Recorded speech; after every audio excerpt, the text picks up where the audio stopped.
Hey, welcome back to another video. Sorry for those of you who like to see my face, but no face today. I'm in my underwear, so I'm just recording this, and the reason why I'm starting this series is it was prompted by a couple things. One of them is that I'm a huge fan of the Joseph Carlson show. I love that show. I love what he's doing with it and just showing the progression of his portfolio. The last time I checked, I believe his portfolio was about 97,000 or something like that. And I wanted to start something kind of the same, but as I looked around YouTube, I'm like, you know what, this market is kind of saturated. I think I need to start something that is of my own. And I had some apprehensions with starting it because I just, I felt a little subconscious about showing you guys all this, but then it really hit me that, you know what, you don't have to be this rich YouTuber to show people what you're doing with your money. It's actually more relatable if you are not that rich YouTuber and you show people what you're doing with your money. So this is going to be similar to Joseph Carlson's show, but it's going to be net worth updates. So a lot of what I do is not necessarily just dividend growth investing. It's not necessarily just M1 finance investing. So I say a lot on the channel about what to do, how to do it, how to invest. And I never really I notice I've never gone over what I'm doing. So this series is going to be that, what I'm doing, and just basically my whole investment philosophy. So that includes work, where I'm concentrating my time for work, where I'm concentrating my investments, and just where I see the market going in general. So I hope that you guys get some value out of seeing this. And ultimately, when you go to look back at a video like this, or a video series like this rather, you can come back and you can say, well, this guy started from, a certain net worth and he ended up getting to a very high net worth.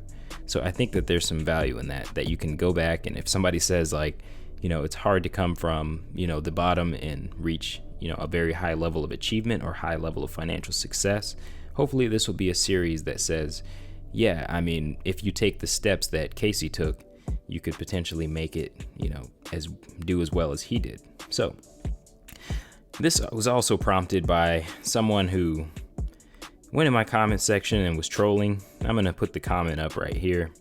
But I wanted to kind of show you guys a little bit of my story because I think it's relevant here because it has to do with the theme of this show today. So first of all, my story, first part is Black folks as a whole. Most of us come from, obviously an illiterate background. If you look, hold on, stay with me here. If you go back to emancipation, there's only 10% enrollment in schools. By 1900, there's 51%, 75% enrollment of blacks by 1940. Just enrollment in schools. So a lot of our great-grandparents were illiterate. By 1920, 23% of blacks were still illiterate. Only 70% of blacks graduated from high school in 1991. So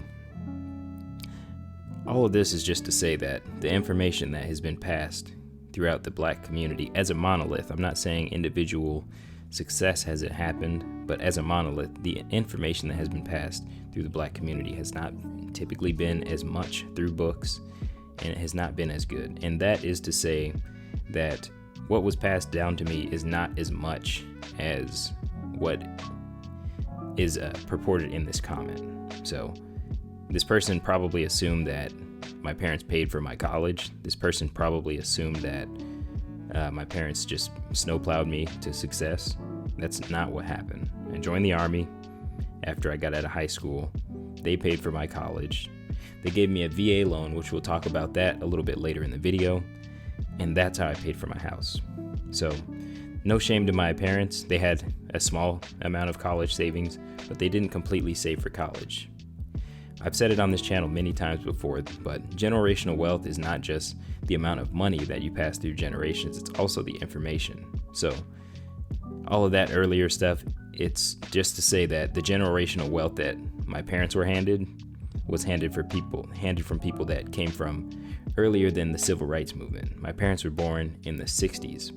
So My parents were born right when the civil rights movement was happening, 63, 64. So they have a very different experience than this experience that we have today, in that we try to take this context and we try to put it back to their context. So I hope that explains some things, and I wanted to show you guys. This right here is the house that we were born in. My brother and I. Well, my brother was born in Germany. I was born in this house. Now, I'm going to look around for you guys. Does this look like a rich neighborhood? I mean, it's not the worst neighborhood out there, but this is not necessarily a rich neighborhood. I wouldn't, by any standards, I wouldn't say that that's a rich neighborhood. So that's where we started. When I was 2 years old, we moved to this house.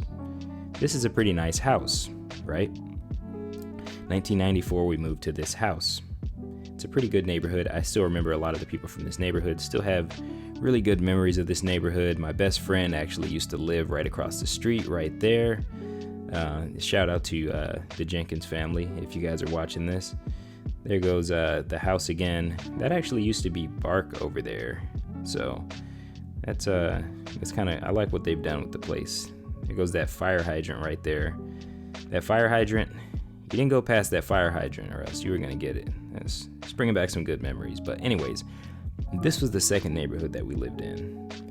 And that house over there, that house, it was always rented out. The people at the end of the street over there, they owned that house and they always rented it out, which I didn't understand at the time. Moving forward to today, now my parents live in this house. This is what people have seen in the videos. So this is what people assume I was born into, when really I was born into the poor situation. So one thing that I hear a lot is like, somebody recently came up to me and was like, oh, well, you should try living on minimum wage. And that the problem with something like that is that it's not the fact that, you know, it's not the person, it's the mindset. You should try to live on minimum wage. Well, that takes the ownership of your situation off of you, and it puts it onto me unnecessarily. If it shouldn't be that fact that I should try to live on minimum wage. If you're on minimum wage, which I was on minimum wage when I first started my career, you should try to not live on minimum wage. So this video series, this is episode 1, but this is not episode 1 of my financial life. My financial life started with minimum wage, a very meager college fund, which was cut off from me, by the way, because I was partying too much in the fraternities. I'm not going to say everything that I was done in there, but you can make some assumptions. I was not a good kid in college, so my parents cut me off, kicked me out.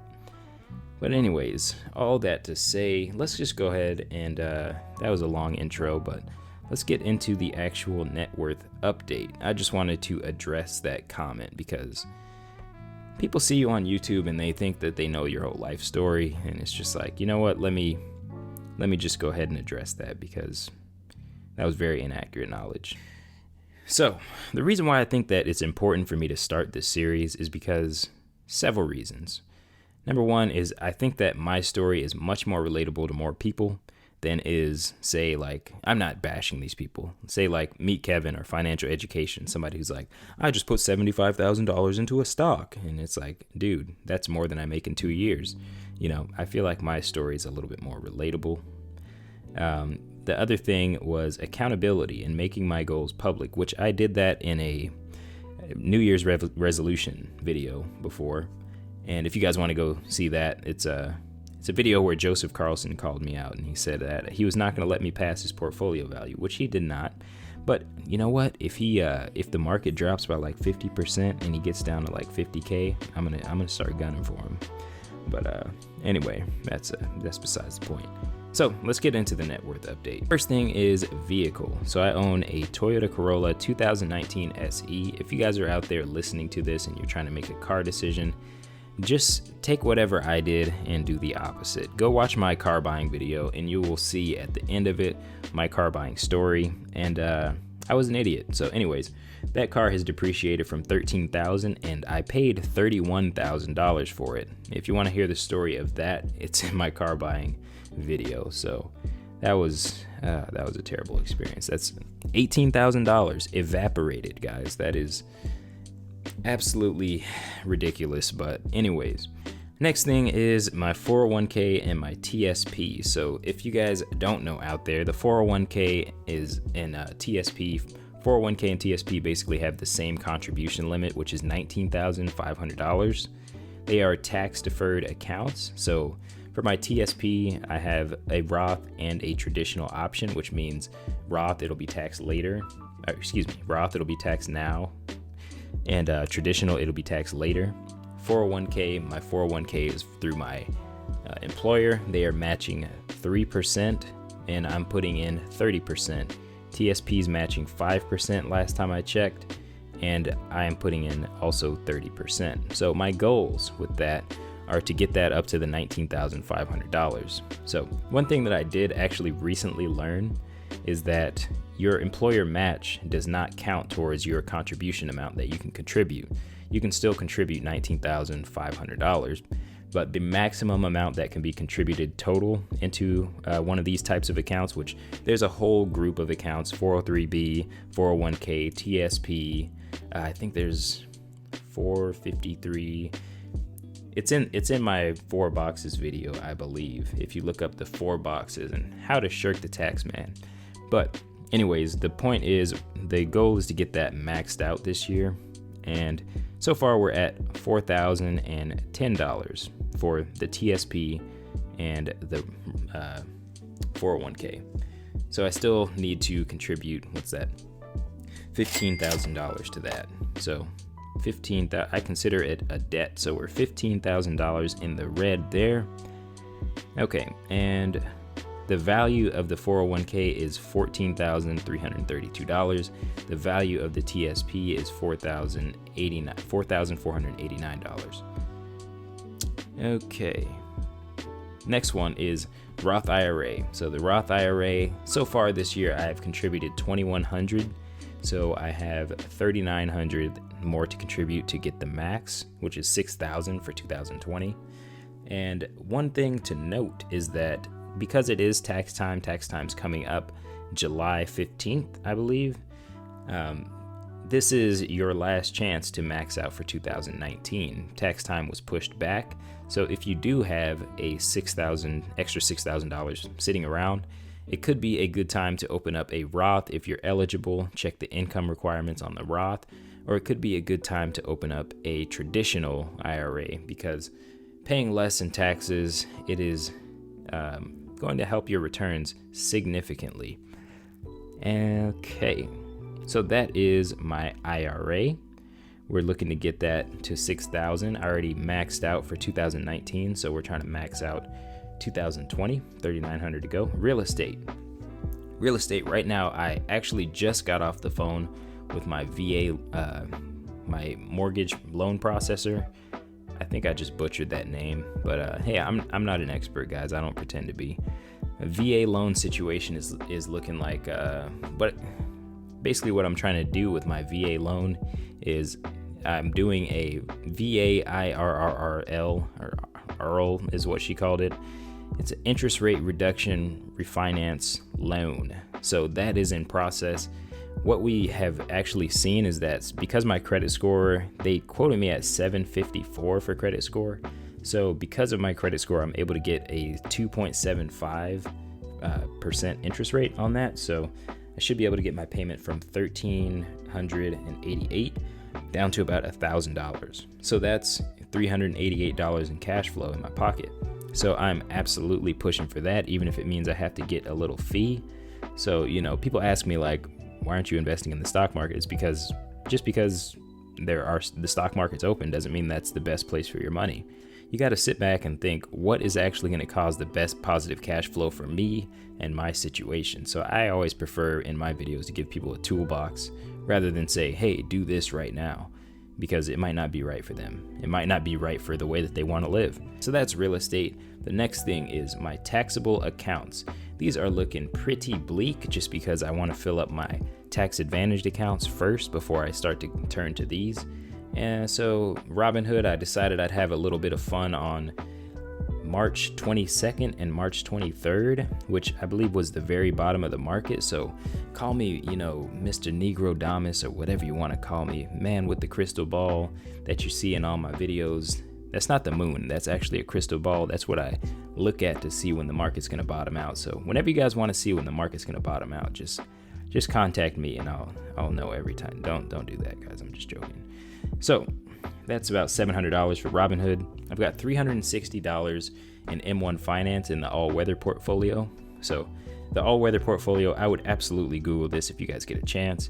It's a portfolio that's constructed by Ray Dalio, and he constructed it basically to reduce volatility. Basically what it is it's a high-powered savings account because the volatility is controlled by the other investments within the portfolio. So when one goes up, the others tend to go down. So it generates dividends and it tends to hold its principal value. In the all-weather portfolio, there's gold, there's bonds, and there's commodities, and there's stocks. So those things at the right proportions create a pretty stable situation. So I actually talked about that a little bit in my 2 videos ago, I believe. If you go back, you will see that, and you might see my voice crack like it just did. Next thing, emergency fund. My emergency fund, I actually just transferred over 500, so that should be 2,000. So my goal for the emergency fund is 15,000 because my expenses are 2,500, so that is about a 6-month emergency fund. I like to play it safe. I'm becoming more and more kind of conservative, not politically conservative, because I don't care about politics that much, but more and more conservative and as I can get older, because I just feel like I've gotten to the point where I've accepted my ignorance about, what's going to happen in the markets. You can kind of guess what makes sense to happen, but as far as what's going to actually happen, you never know. You can't predict the future. So I like to have that at 6 months. I would like to have that at 6 months rather. And emergency/business expenses. So this is going to be some very personal stuff that erroneous for some of you guys, but there's a lot of stuff that I've been waiting to actually fix since I moved into my house. When you guys move into a house, if you guys have not yet, man, you need to have some cash set aside. They say 1% of the value of your home per year. I say that's probably pretty accurate. So far, the things that have broken in my 2 years living in my house that I have not been able to fix because I was aggressively paying down debt, and I was like, I'm just gonna run this place into the ground if I have to.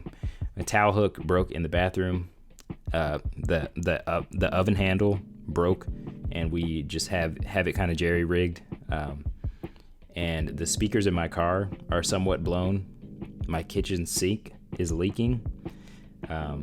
Things are falling apart around me, guys. Like, I don't know if my life seems perfect on the internet, but things are falling apart while I'm trying to save up this emergency fund. So it's not all fun and games, ladies and gentlemen. It is my life. I got some issues that pop up too. Maybe not as many as some other people, but yeah. Next thing is cash and savings. And let me tell you something. You guys are going to want to sit down for this. Somebody asked me in one of my question and answer videos that a lot of you guys didn't go watch because you guys don't think that there's any insights in there, but there tends to be. I mean, go back and watch that video if you get a chance. Somebody asked me how much cash I have. Let me tell you what, I got $700. Like, I know, it's a lot of cash. Chill. Savings. My savings account right now, it has $2,000 in it in the emergency fund. The other savings account that I have is a BECU savings account. It's got a 2% interest rate on the first $500. If you guys want to sign up for BECU, please do message me on Instagram. We can get some extra money for that. It is a credit union that is based out in Seattle. So if you're not out on the West Coast, it's probably not going to be the best thing for you. But if you are one of my personal friends that lives out here on the West Coast and you want to sign up for BECU, let me know. Send me a DM on Instagram and we can get some money right there. But let's see here. Moving on to the incomes. So income for this month was $7,579. Now, like I said, income did not start there, and also it doesn't come from one source. It came from this month. I did a lot of work for the Army. I did a lot of work for the lab, and I did a lot of side hustling. So that's where that income came from, 3 sources there. And I also made $30 from YouTube. So shout out to those people who've been hitting the links down below. There's like 3 of you guys this month. So I made $30. That was pretty cool. Expenses. So expenses this month, just the raw expenses like food and bills was $2,334. And then I had $824 of expenses for lighting equipment. So yeah, my total expenses this month were $3,158. $824 of that was lighting equipment and camera equipment and a bunch of books that I bought. So I consider those business expenses, but on just like the baseline expenses, my expenses were $2,334 and my incomes were $7,579. So that leaves me about $5,000 to invest. And I want to start a little movement before we close out this video. I want to start a little movement, and that is, instead of saying a disposable income, I want you to throw away that term. I want you to replace the term disposable income with investable income. So hopefully you guys enjoyed this video. These net worth updates. Oh, I didn't tell you guys what the net worth is. Sorry, the net worth here at the bottom is $47,300. So that is the starting off point. That's where we're gonna start off this series, and let's see if we can't get to that sweet million, guys. If you like this video, please do consider supporting the channel. Consider hitting those links down below, because they will get you some free money, not just me some free money. It's not just all about me. I'm hoping that these actually provide you guys some value. Just because like somebody can sit here until they're blue in the face and tell you how to invest, but until they actually show you what they are doing in their life. And I feel like this series is even more valuable than, say, just somebody showing you their stock portfolio. Because it's like, okay, how are you making these purchasing decisions? I mean, it's hard to, contextualize somebody spending $75,000 on Tesla stock. It's like, if you don't know how much cash they have sitting on the sidelines, you don't really know what framework they made this decision with. So anyways, hopefully you guys like this video. Make sure you smash that like button, and yeah, we'll get out of here now. We'll get out of your face. So I just realized I completely forgot to tell you guys about my thoughts on where the market's going, but let me just really quickly go over that, and then we will close out the video for a second time. 2 outros, that's great. Anyways, so what I think is going on in the market personally, which is why I'm focusing on tax advantaged accounts, is I think that people are looking at COVID deaths, which according to this graph from the CDC, is very linearly related to age. So in my mind, now don't quote me on this if I'm wrong. I'm not a scientist. I'm a scientist, but I'm not a medical doctor. I'm not researching this virus. If I had to guess, what I see when I see deaths linearly progressing as you age, I mean, that's just what happens in life in general. So what I feel like the market is pricing in is that old people are dying because older people tend to die. So that's what I think that is being priced in. I personally don't think this virus is going away. That's just my thoughts on it, and I'll see you guys in the next video.